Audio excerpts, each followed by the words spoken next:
স্বামীর শার্টের কলার ধরে বলে দিলাম, তুমি যদি পুরুষ মানুষ হয়ে থাকো তাহলে আমাকে এই মুহূর্তে দাঁড়িয়ে ডিভোর্স করে দাও।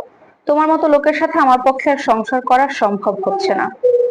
আমার কথা শুনে আমার স্বামী আমার কাছ থেকে একটা কাগজ কলম চাইলো। কাগজে বেশ কিছু সময় সে কিছু একটা লিখে আমার হাতের মধ্যে কাগজটা গুজে দিয়ে বললো, এটা তোমার ডিভোর্সের কাগজ, এখন তুমি মুক্ত।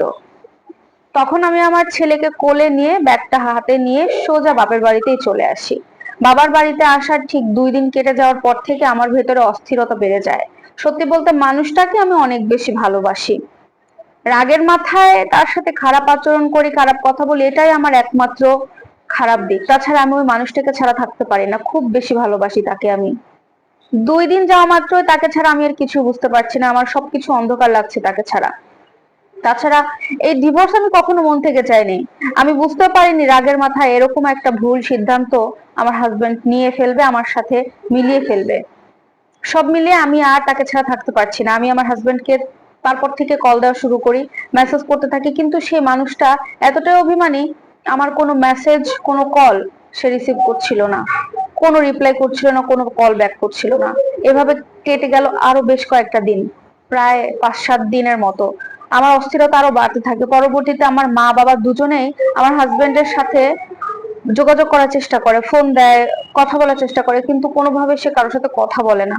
এভাবে দেখতে দেখতে 22 দিন পার হওয়ার পর আমার হাজবেন্ড আমার ফোনটা রিসিভ করে এবং সাথে সাথে আমি হাউমাউ করে কান্না করে ফেলি। আমার কণ্ঠ শুনে সে বলে, তোমার ন্যাকা কান্না শোনার জন্য কিন্তু আমি ফোন রিসিভ করিনি, কিছু বলতে চাইলে বলো, না হলে ফোন রাখলাম।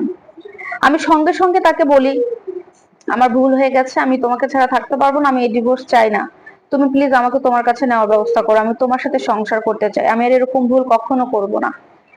তখন সে বলে, দেখো ডিভোর্স হয়ে গেছে, এরপরে এই সমস্ত কথা বললে কি আর হয়। ওই মুহূর্তে ওকে আমি অনেক আকুতি মিনতি করে বুঝিয়েছি। তারপরে সে বলল, ঠিক আছে, তাহলে মুরব্বীদের সাথে এই বিষয়ে আসলে বসে কথা বলতে হবে। তো আমাকে তখন ওই মুহূর্তে বলল, তোমাকে যে একটা কাগজ দিয়েছিলাম, তুমি কি সে কাগজটা পড়েছো, কি লিখেছিলাম? আমি বললাম, না, সেটা ব্যাগের মধ্যেই পড়ে আছে। আমাকে বললো, এখনই কাগজটা নিয়ে এসে পড়ো। তখন আমি কাগজটা বের করে পড়তে দেখলাম ওখানে লেখা ছিল, প্রিয়তমা, আসমান যদি জমিনে নেমেও আসে, আমি তারপরেও তোমাকে কখনো ডিভোর্স করতে পারবো না, আমি তোমাকে অনেক বেশি ভালোবাসি। আসলে ও আমাকে ডিভোর্স করেনি, আমাদের মধ্যে কোনো ডিভোর্সই হয়নি। এই কথাটা জানার পরে, বোঝার পরে আমি অঝরে কান্না করছিলাম আর প্রচুর অভিমান করছিলাম। তখন আমার হাজবেন্ড আমার অভিমান ভাঙায় এবং আমার বাবার বাড়িতে আসে। আমার বাবার বাড়িতে আসার পরে আমরা প্রায় 2 থেকে 3 দিন সেখানে থাকি এবং তারপরে আমার শ্বশুর বাড়িতে চলে যাই। আলহামদুলিল্লাহ, এরপরে কিন্তু আমাদের 5-6 বছর সংসার জীবন পার হয়েছে।